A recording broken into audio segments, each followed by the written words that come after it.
Hi, I'm Keith, and welcome to my art studio, where today I have a very special demonstration for you. This is my battle rhino. Isn't that cool? That is awesome. In this video, if you watch it, and you should, and subscribe, I'm going to show you how I did this, all my tips and tricks, and how I design my monsters. So thanks for showing up. This video is a little bit long, but I'm not going to apologize for that, because when I watch these demonstration videos, I want to watch every nook and cranny that the artist does, everything they do, so I can learn from it. And recently, I've been on Instagram, and I'm on Instagram, and I've been watching some other artists, and I've been stealing ideas left and right. So I would even say some of the ideas in here I stole. But this is my sci-fi fantasy battle rhino. And this picture turned out better than I thought. I had it planned out ahead of time. I wanted a rhino with a headgear, and I wanted to put some elements into it, like some jewels and some metal, and I wanted to have multiple eyeballs. And if you look to the right, there's 3 eyeballs, and there's one main eyeball. So altogether, he has, 1, 2, 3, 4 times 2, so he has 8 eyeballs, so he can see everything. So I started off with my pencil drawing. Now, I started off with a picture I found on Google of a rhino, and it took me a long time to find the one I wanted to use. I knew I wanted to have his head tipped down, kind of like a football player, like a lineman getting ready to tackle somebody. But I couldn't find one. Every picture I found of a rhino eating, his face was buried in the grass and you couldn't see his mouth. So I did the simple thing of when I got my image on my projector, and I'm still old school, I use a projector, I just tilted the image down a little bit to get what I wanted. And it came out just perfect. So I traced my outward image. I didn't put a lot of fill into it. I just needed the basic shape. So the first thing I did, and one thing I do with all my artworks, is I changed a bunch of stuff. Obviously, you can tell, you'll never see one of these things out in the wild. But my art is all about change and making it my own and being very creative. I'm not one of those artists who can just put up a still life and paint a picture of a bowl of grapes or whatnot. I mean, in college, we did that. I mean, the teacher put a bunch of stuff on a table and told us to paint it and draw it, and we did. And that was good for learning, but when I do my own personal stuff, I'm all about having fun. If art isn't fun for me, I'm not going to do it, because I have all kinds of hobbies I could be doing. You know, I write music, I record music, I write books, I've written like 20 full-length novels. But this YouTube thing gives me a great outlet for my artwork, because it's hard to find an audience, especially when you live in a small rural town like I do. I mean, most of the art shows around here, I should just shut up right now, but most of them are like your basic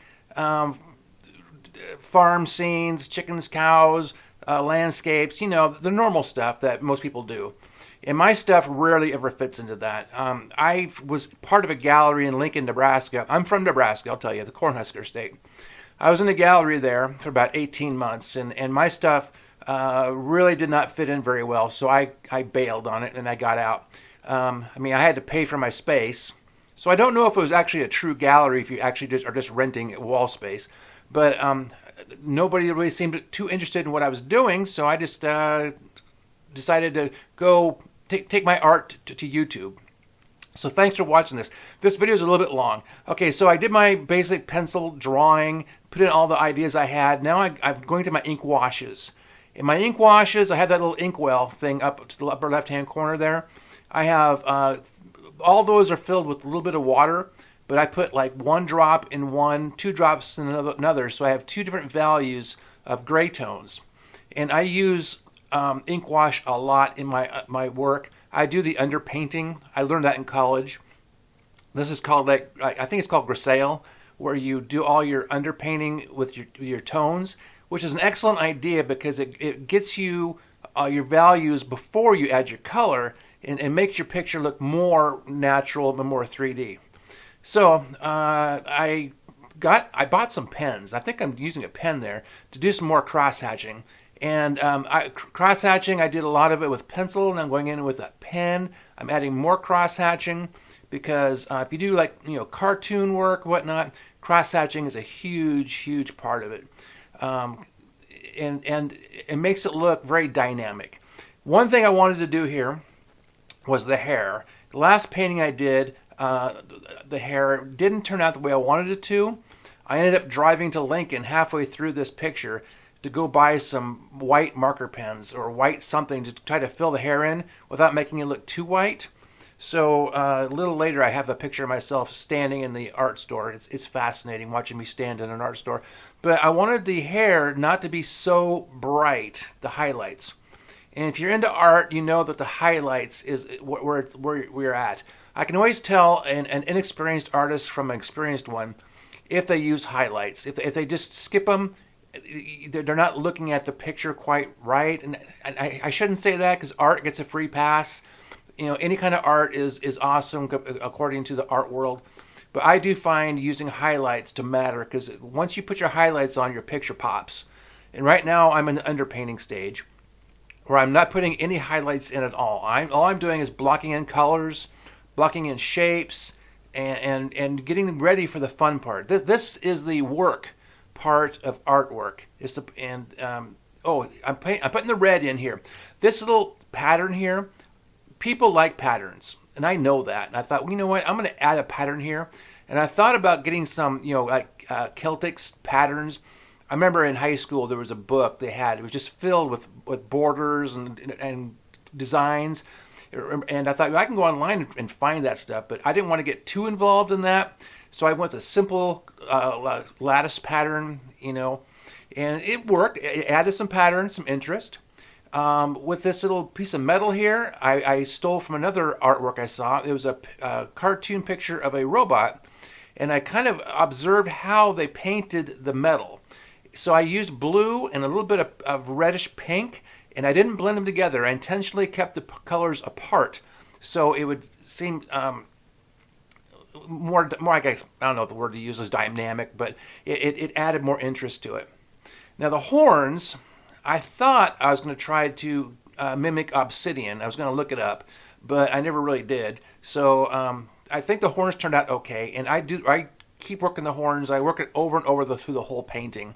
I eventually got me some white colored pencils, and that worked better than the pens I got, which is kind of sad because I wanted to just use some pens. But I think right now I'm using that white pencil. I think I am. And it worked out okay. It wasn't very bright. I'd like to get some pens that are a little bit brighter. I'll have to keep looking. But the highlights, well, because with the pencil, I'm able to cross-hatch with white, which is interesting. It gives an interesting look. And the hair on top and under his chin there, I used the pencil to get just enough highlights to show there's hair there. The last painting I did, I overdid it, because that's a theme with me. I overdo everything. But you can see I put some highlights on the metal, some highlights on the horns, and right now I'm putting some texture on the chin. The texture, those little dots are like, I don't know if they're like warts or zits or what they are, but they add more and more interest to the picture. And I love doing that. This was so fun to do. The cross-hatching around the eyes, the little warts, the little zits, the hairs. I mean, this was an exercise in just having a good time. This picture probably, I'm guessing, took me around 3 hours to complete. In between edits, I would take it to the oven where I would bake the picture and dry it out. Now, right there, if you look at that, that's a jewel. There's 3 jewels on that strap. I learned how to paint jewels a long time ago. And they're pretty easy to do, actually, if you do the highlights right. One thing I'm trying to learn, and I've been practicing for years and years, is how to do chrome and reflective objects. And sometimes it works out, and sometimes it doesn't. It's tricky to get it to look just right with the highlights and get the reflections just right. I've done well before, but sometimes I just totally bombed it.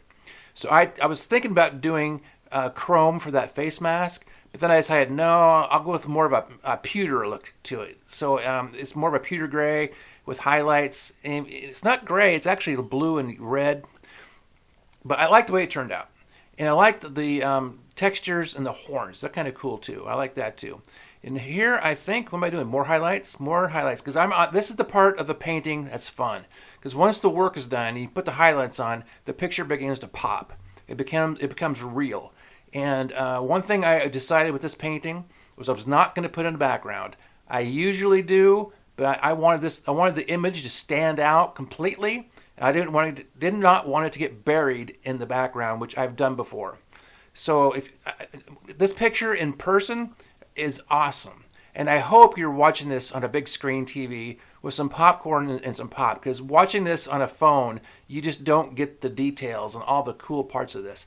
So if you get a chance to go back home and put on the big screen, get some friends, order some pizza, put your feet up, and check this out, because on the big screen, it looks really, really, really cool. And it looks good in person, too. So I'm filling this book up with all kinds of paintings, which means this channel is full of demonstration videos. So if you like and subscribe and go through my channel, you can see all kinds of my fantasy monsters. And this is what I enjoy doing. I could probably paint other things, but okay, there I am in the art store right now. That's where I went to Lincoln to buy those pencils and those pens. I came home, I tried the pens out. They did not work that great, so I put them on a shelf, but I kept the pencil. Right now, in my hand is that pencil. I'm using it, I could tell. And I'm putting highlights in, and it looks okay. I mean, I also bought some airbrush acrylics. I bought that because it was already watered down. I realized I could have just taken some acrylic paint and watered down myself, but I thought I'd give it a try. It was $3, and I got my little mini skinny brush and added some more hairs, and just enough to not overdo it. And I liked the way it worked, and I kept that paint. Pardon me. So I'm putting some highlights into the hair. Now I'm adding some color, and I didn't know if I was going to do this or not. I thought I might just keep it more of a gray tone, but I'm sorry, I'm taking a drink here. I added some green just to give it a little bit of color so it would stand out. And that wasn't too bad either. And here I am adding more texture to the bottom. More warts and more zits and more whatever those things are. They're just things that add more image, dynamics to the picture. And I am glad you showed up to this. If you made it this far, you've been with me for almost 13 minutes. And like and subscribe, because I do more of these. I'm going to do a lot more. I hope you learned from it. If you didn't learn from it, I hope you at least enjoyed watching me do it, because this is what I do at Keith Trimm Art on YouTube. That's not funny. On YouTube. All right. That's my picture right there. Thanks for showing up, and I do appreciate it.